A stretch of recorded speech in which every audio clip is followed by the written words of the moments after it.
स्वराज की सिद्धि प्रजा के कल्याण और धर्म की रक्षा के लिए है। छत्रपति शिवाजी महाराज का स्वराज केवल राजनैतिक आजादी नहीं, बल्कि ऐसी शासन व्यवस्था का सपना था जहां सत्ता का केंद्र राजमहल नहीं, जनता होती। स्वराज की इस ज्योति को गांधी जी ने ग्राम स्वराज के रूप में विस्तार दिया।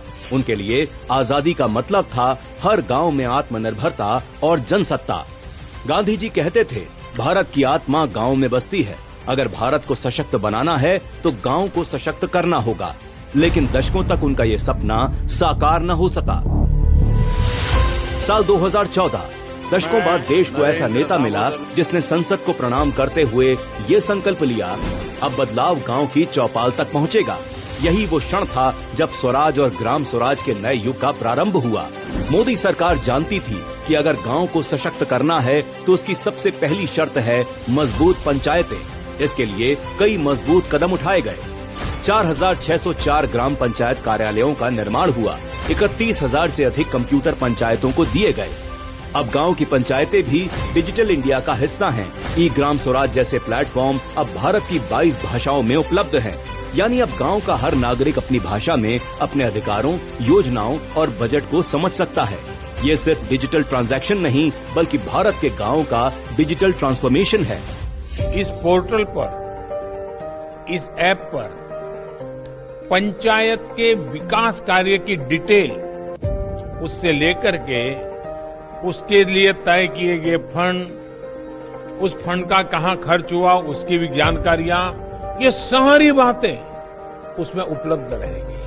महिलाओं को नेतृत्वकर्ता बनाने के लिए महिला प्रतिनिधियों को नेतृत्व, संघर्ष प्रबंधन, डिजिटल और वित्तीय साक्षरता की ट्रेनिंग दी जा रही है, ताकि प्रधानपति, सरपंच पति जैसा प्रॉक्सी राज समाप्त हो सके। इसका असर हुआ कि महिलाओं के नेतृत्व वाली 41% पंचायतों को 2024 के राष्ट्रीय पंचायत पुरस्कारों में विजेता का पुरस्कार मिला। इसी तरह स्वामित्व योजना से ग्रामीणों को उनकी जमीन पर कानूनी अधिकार मिल रहा है।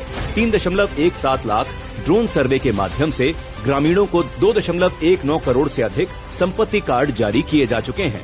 क्योंकि ग्रामीण क्षेत्र में रजिस्ट्री नहीं होती थी, पैतृक मकान होते थे, इससे विवाद शुरू हुए। उनके पास स्वामित्व का कोई अधिकार नहीं होता था, इससे हमें स्वामित्व मिलता है। बहुत सारे लोग आज गांव में भी लोग अब जानने लगे हैं डिजिटल क्या होता है।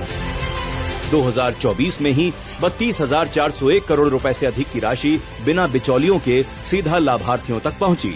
समर्थ पोर्टल से विकसित हो रही पंचायतें अब सिर्फ प्रशासन का हिस्सा नहीं, बल्कि विकास का केंद्र बन चुकी हैं।